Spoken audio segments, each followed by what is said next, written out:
सभी को नमस्कार। मैं कविता दुआ करनाल से पॉलिटिकल साइंस लेक्चरर स्वागत करती हूँ आपका +1 पॉलिटिकल साइंस की क्लास में। आज हम बुक 2 लेसन 8 स्थानीय शासन को बनाने जा रहे हैं। देखिए, बहुत ही इंटरेस्टिंग लेसन है कि जो सरकार है वो एक व्यक्ति द्वारा नहीं चल सकती। अगर हम सोचें सिर्फ केंद्र सरकार पूरे देश को संभाल ले तो ऐसा नहीं है। शासन को चलाने के लिए राज्यों को शक्तियां दी गई हैं, उसके अलावा पंचायतों को भी शक्तियां दी गई हैं। जो गांव का शासन है वो पंचायतों द्वारा, नगर का नगर पालिका, नगर निगम द्वारा किया जाता है। तो इस लेसन में हम जानेंगे कि कब पंचायतों को शक्तियां दी गई, शहरों को किस संशोधन के तहत शक्तियां दी गई। तो चलिए शुरू करते हैं अपना टॉपिक। देखिए, lesson 18 political science, book 2 lesson 8। Lesson का नाम है स्थानीय शासन।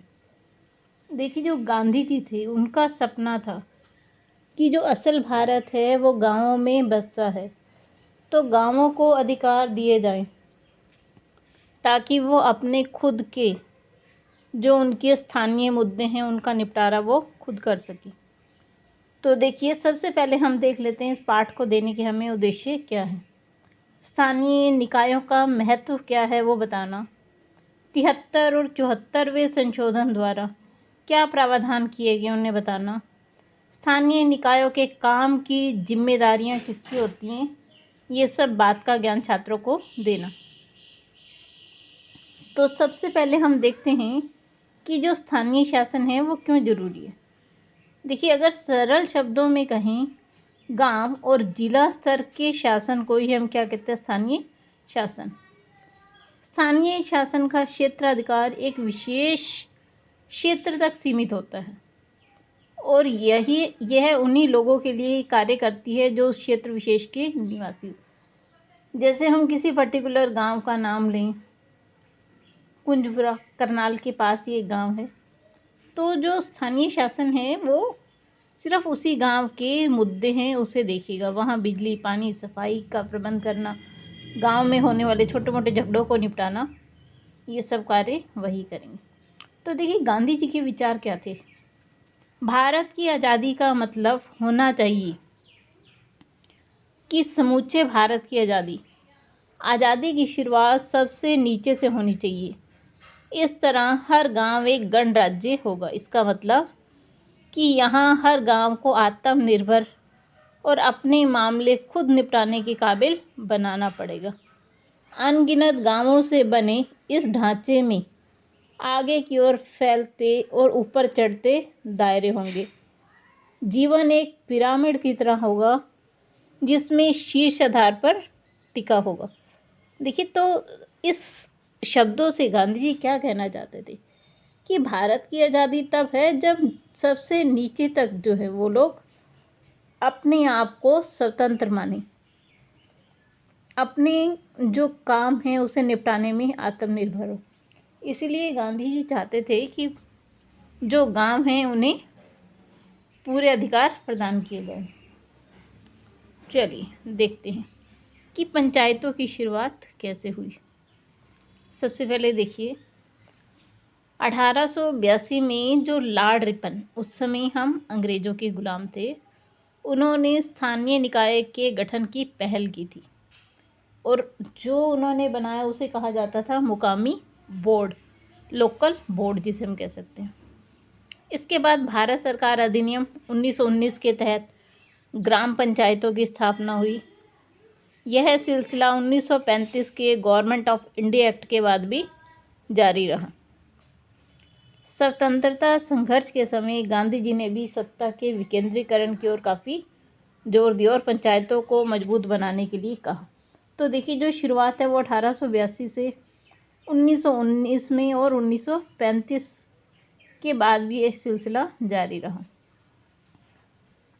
जब संविधान तैयार हो गया तो स्थानीय सरकार का विषय राज्यों को सौंपा गया। साथ ही इससे राज्य के नीति निर्देश सिद्धांतों के प्रावधान में भी शामिल किया गया। 1987 में सरकारी संस्थाओं के कामकाज की गहन समीक्षा की गई और 1989 में पीके थुगन समिति बनाई गई। 1992 में 73 और 74वां संशोधन पारित किया गया। जो 73वां था वो गांव की पंचायतों से संबंधित था और जो 74वां था वो शहरों की नगर पालिका नगर निगमों से संबंधित था। तो अब जानते हैं 73वां संशोधन क्या था।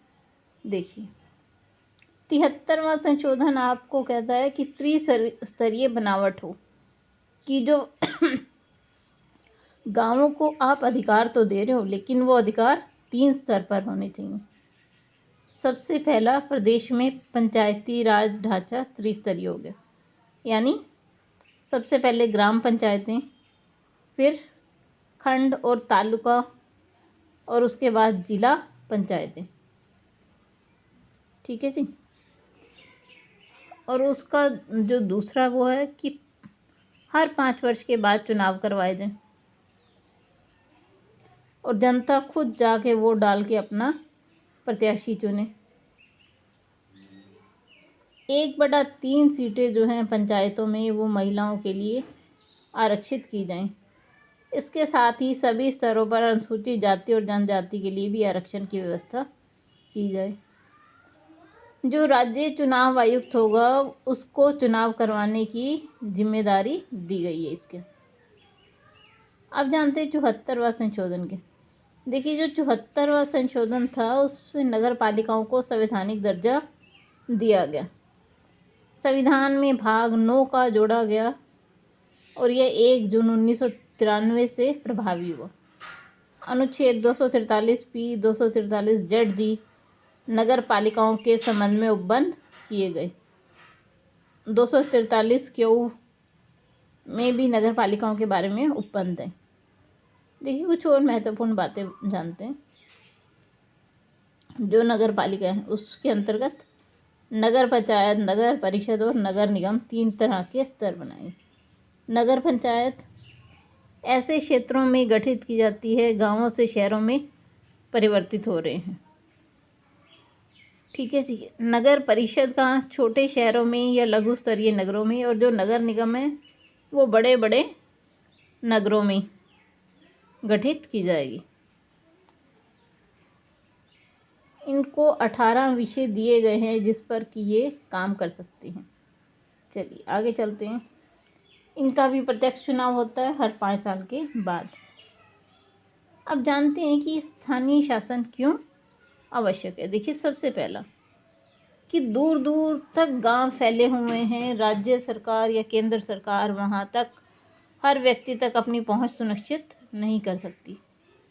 उस स्थान पर रहने वाले लोगों के साथ परिस्थितियां अलग हैं, समस्याएं चुनौतियां अलग हैं। तो जो उसे सॉल्व करने का काम कर सकता है वो वहाँ के रहने वाला कोई लोकल ही कर सकता है। महिलाओं को इसमें आरक्षण दिया गया ताकि महिलाएं भी देश की आगे आएं। केंद्र और राज्य सरकार के मध्य स्थानीय समस्याओं को विभाजित कर दिया गया ताकि उनका जल्दी से समाधान हो सके।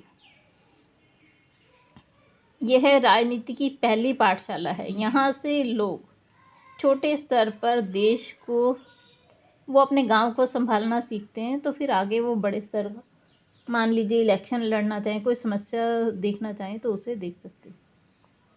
यह ज़मीनी स्तर पर लोगों के नियोजन, संसाधनों के बेहतर प्रबंध की भावना पैदा करती है। इसमें भारत की विविधता का और अधिक सम्मान मिलता है। चलिए अब हम जान लेते हैं इसकी समस्याएं क्या हैं। सबसे पहले देखिए क्या है कि इनके पास धन की कमी है। अपनी समस्याओं को या अपने क्षेत्र का विकास करने के लिए इनके पास धन की कमी होती है कई बार।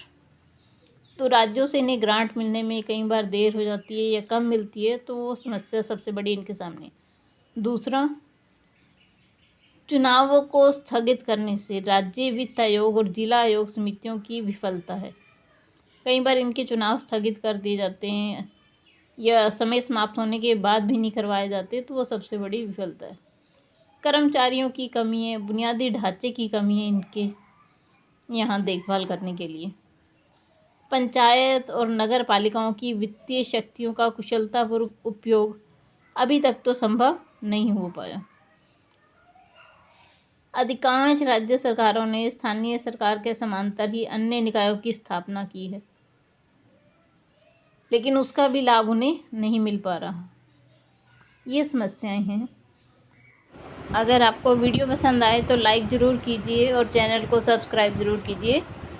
आप सभी का बहुत बहुत धन्यवाद।